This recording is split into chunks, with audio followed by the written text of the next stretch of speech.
Na antiguidade era comum castigar os condenados com alguns castigos físicos bárbaros, selvagens e totalmente humilhantes. Estamos falando dos castigos como incendiar um corpo vivo, bem como decapitar e também crucificar. Antes da crucificação, era comum que os condenados fossem açoitados.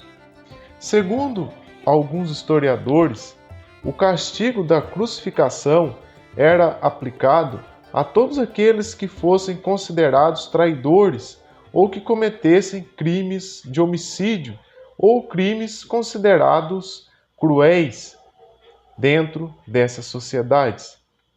O Império Romano é conhecido por ter aplicado esses castigos de crucificação a muitos dos seguidores de Jesus Cristo, sendo ele próprio o principal crucificado. Apesar disso, o castigo de crucificação não foi criado exatamente pelos romanos, e sim copiado por eles. Nas guerras púnicas, os romanos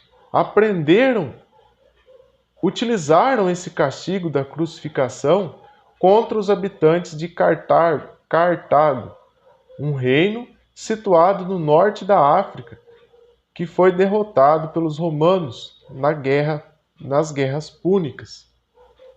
Cartago era uma sociedade que havia sido fundada pelos fenícios, habitantes cananeus que viviam onde hoje está localizado o Líbano. A cidade de Tiro, inclusive, foi fundada pelos fenícios. A técnica de crucificação é mais antiga do que a própria expansão do Império Romano. Segundo o historiador Flávio Joséfo, esse castigo foi amplamente utilizado na antiga província da Judéia antes mesmo dos romanos terem conquistado a região. Os povos que utilizaram a crucificação foram os babilônicos e os assírios.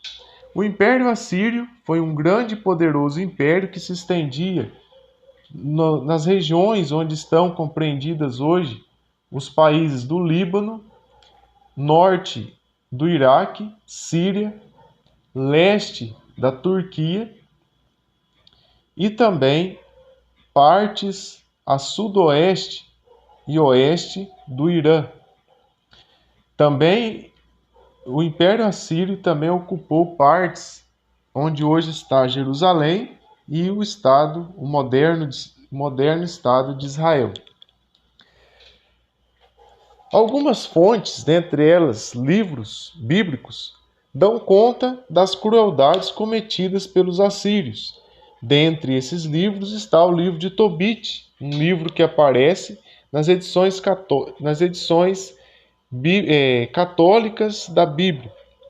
Segundo o livro de Tobias, o Império Assírio era conhecido pela sua crueldade praticada contra os seus inimigos ou contra os seus condenados, onde todos os tipos de torturas eram aplicados a esses condenados, como, por exemplo, a própria crucificação, de onde os romanos teriam aprendido esse castigo.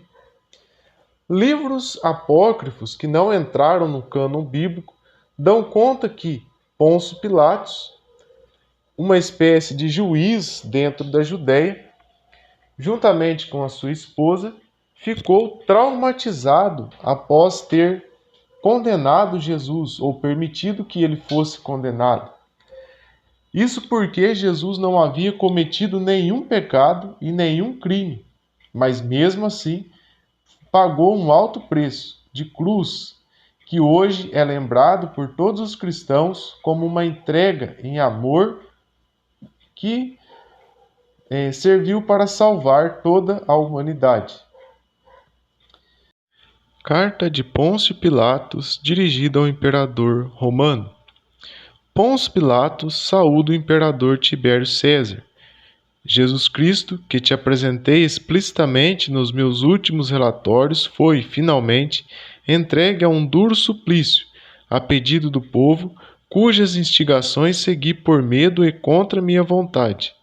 Um homem piedoso e austero como esse não existiu nem existirá jamais, em época alguma. Mas a verdade é que houve um estranho empenho do povo para conseguir a crucificação deste embaixador da verdade, além de uma conspiração de todos os escribas, chefes e anciãos, malgrado os avisos dos seus profetas, ou, como nós dizemos, as sílabas. É uma citação, uma carta que foi escrita de Pôncio Pilatos ao imperador romano. No Japão, período em que várias excursões de europeus, principalmente portugueses, chegaram ao país, o cristianismo começou a se esparramar. E o castigo dado a esses cristãos também foi a morte de crucificação. Segundo alguns relatos e manuscritos feitos por cronistas, a crucificação era algo cruel porque envolvia os açoites ao condenado. Esse condenado era açoitado com dezenas de chibatadas, e esses açoites feitos com esses chicotes possuíam pedaços de ferro, pedaços de lâminas e também de ossos presos a eles. Quando o condenado recebia a chibatada, a sua pele era rasgada, os seus nervos feridos. Muitos morriam apenas no ato do chicoteamento. Logo após, eles faziam com que os condenados carregassem partes da cruz pelas quais eles seriam crucificados. A dor era imensa e incalculável.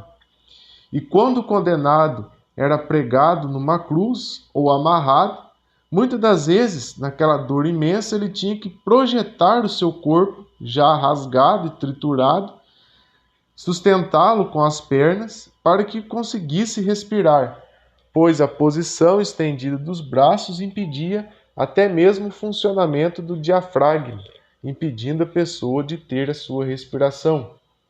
Durante o processo de crucificação, visando aliviar o sofrimento dos condenados, era comum que se quebrassem a perna deles para que eles, ao não conseguirem respirar, pudessem morrer mais rapidamente. Gostou desse e de outros conteúdos? Se inscreva no canal e compartilhe com seus amigos e familiares.